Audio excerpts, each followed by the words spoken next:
சும்மா இருக்கிறது எப்படி? ஆரம்ப காலகட்டத்தில் வந்து சும்மா இது வந்து ரொம்ப ஈஸி. ஆனால் இப்போ அப்படியாங்கன்னா அப்படி கிடையாது. இப்போ வந்து டிவி, செல்லு எல்லாமே நம்ம நேரத்தை வந்து தெரிஞ்சுக்கிட்டு நம்ம டிஸ்ட்ராக்ட் பண்ண தான் பார்க்குறாங்க. குழந்தைங்களோட ஸ்கூலுக்கு போயிட்டு வந்து வெளியே விளையாடும் பார்த்தா அது செல்லு, மீடியாவை, டிவி, யூடியூப் சேனல் தான் பார்க்குது. சும்மா இது எப்படி சொல்லுவேன், கவனமாக கேட்குது. அப்படி எந்த இடத்துல நம்ம போகிறோம் உட்காந்து இருந்தாலும் பரவாயில்ல. இப்போ என்ன அதை கண்ணை திறந்து நல்லா வெறுமனே பார்க்கணும். பார்க்கும்போது அந்த வெறும் கவனியை விடக்கூடாது. அது என்ன நடக்குது அப்படின்றத கூட பார்க்கணும். கவனியை கூட செய்யக்கூடாது. என்ன எப்படி பார்க்குறதுன்னா, ஏதாவது ஒரு பொருள் மூவ் ஆகுமா, அந்த மூவ் ஆகிறத பாருங்கள். வேறு எதுவுமே செய்யணும்.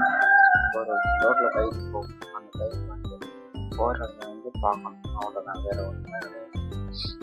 இது பண்ணுறதுனால என்ன ஆகும், அதுக்கு வரக்கூடிய பிரச்சனை வந்து என்ன விஷயம் வந்தாலும் அதுக்கு வந்து நீங்கள் ரியாக்ட் பண்ணவே மாட்டீங்க. என்ன விஷயம் வந்தாலும் உங்களோட மைண்ட் எப்படி இருக்குன்னா பிளாங்காக இருக்கும்.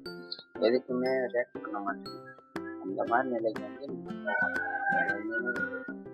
நீங்கள் அதை பண்ண எந்த பிரச்சனை வந்தாலும் வந்த மாதிரி போயிடும். நீங்கள் வந்து பயிற்சியை மட்டும்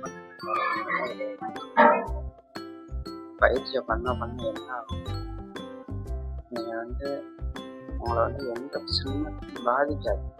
அந்த நிலைக்கு நீங்கள் போயிடும். பயிற்சி வந்து இவ்வளோதான். நீங்கள் வெறுமனே பார்க்கணும், என்ன பொருள் இருக்குது, அது எப்படி மூவ் ஆகுதுங்கிறத பார்த்தா போதும். எப்படி அசைதுங்கிறத மட்டும் பார்க்கணும். வேறு ஒன்றும் அந்த பயிற்சிக்கு இவ்வளோ சிம்பிளாக பயிற்சி.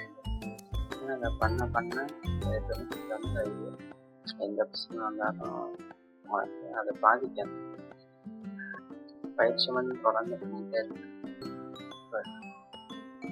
தேங்க்யூ.